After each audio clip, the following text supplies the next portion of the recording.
আর আমি এখান থেকে প্রস্থান করব। এখানে অনেক হকার ভাইরা অনেক কিছু বেচা কেনা করছে, আমি দেখছিলাম। এতক্ষণ বসে আছেন, কেউ চকলেট খাচ্ছেন, কেউ চিপস খাচ্ছেন। আপনারা যা ফেলে দিয়ে যাবেন না এখানে, আয়োজকদের বলবো পরিষ্কার করার দরকার নেই, কালকে এখানে তৃণমূল আসবে ঝাড় দেওয়ার জন্য।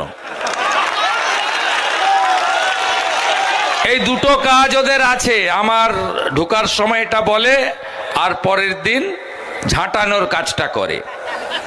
এই গুবেন্দু, তুই একদম ঠিক বলছিস। এই গুবেন্দু, তুই একদম ঠিক বলছিস। তৃণমূল কংগ্রেস তো নোংরাই পরিষ্কার করে। এই গুবেন্দু, সারা জীবনটাই তো তোর শয়তানি করেই কাটাইলি, বাকি জীবনটা একটু ভালো করে কাটাইস।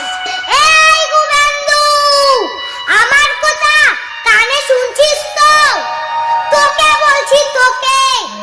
তুই এই পশ্চিম বাংলার নোংরা মানুষ, তুই এই পশ্চিম বাংলার দুর্গন্ধ মানুষ, তুই এই পশ্চিম বাংলার নোংরা মানুষ। এবার তৃণমূল কংগ্রেস তোকে একবারে পরিষ্কার করে দিবে। এই গুবেন্দু, আমার কথা তোর কানে যাচ্ছে তো? তোকে বলছি, তোকে। তুই একটা পশ্চিম বাংলার আবর্জনা, তুই একটা গন্ধ লোক, তুই একটা খারাপ লোক। এবার তৃণমূল কংগ্রেস তোকে পরিষ্কার করে দিবে। এই গুবেন্দু শয়তান, তুই 1.5 কোটি কেন 2 কোটি মানুষের নাম কাট, তবেও তুই ভোট পাবি না।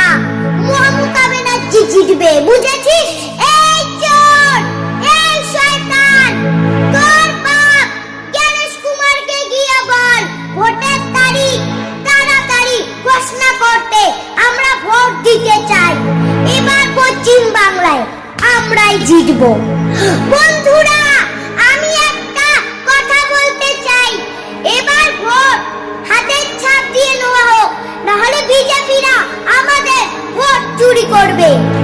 আপনারা দেখতেই পাচ্ছেন এই গুবেন্দুকে, একটা চোর, একটা বাটপার, একটা গুন্ডা, এ আমাদের ভোট চুরি করতে পারে। বন্ধুরা, আপনারা দেখতেই পাচ্ছেন এই চোর গুবেন্দুকে, এ কিন্তু আমাদের ভোট চুরি করতে পারে। বিজেপিরা একটা চোরের দল, বিজেপিরা একটা গুন্ডার দল, এরা কোনোদিন দেশে ভালো চায় না। বিজেপিরা শুধু হিন্দু মুসলমানের রাজনীতি করে, এরা হিন্দু মুসলমান নিয়ে দাঙ্গা লাগাইতে চায়। এই গুবেন্দু, একটা কথা মনে রাখিস, এবার পশ্চিম বাংলার মানুষ তোকে ল্যাংটো করবে। এই গুবেন্দু, তোরা যেই কয়টা পুরা শয়তান আছিস, এবার তোরা শিয়ালের গর্তে ঢুকবি। এই চোর, এই গুন্ডা, তোরা শুধু মিথ্যা কথাই বলবি, আর কোনো কাজ করবি না। আমাদের মমতা ব্যানার্জিকে দেখ, মুখে যাই বলে তাই করে। আমাদের মমতা ব্যানার্জিকে দেখ, মুখে যাই বলে তাই করে।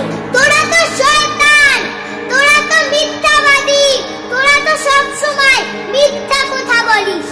বন্ধুরা, তোমরা আমার সঙ্গে থেকো, এবারেই শয়তান গুবেন্দুকে আমি ল্যাংটো করে ছাড়বো।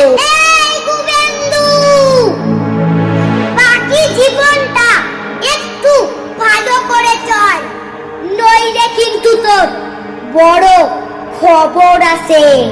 এই গুবেন্দু, তুই আর তোর বাপ গণেশ কুমার যে বড় একটা ঘটনা ঘটাইছিস এসআইআর নিয়ে, তার কোনো ক্ষমা নাই।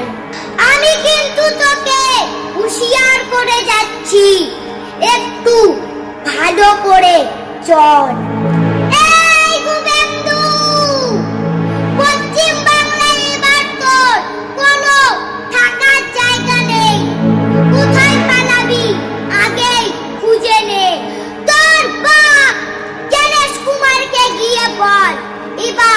পালাবি কোথায়?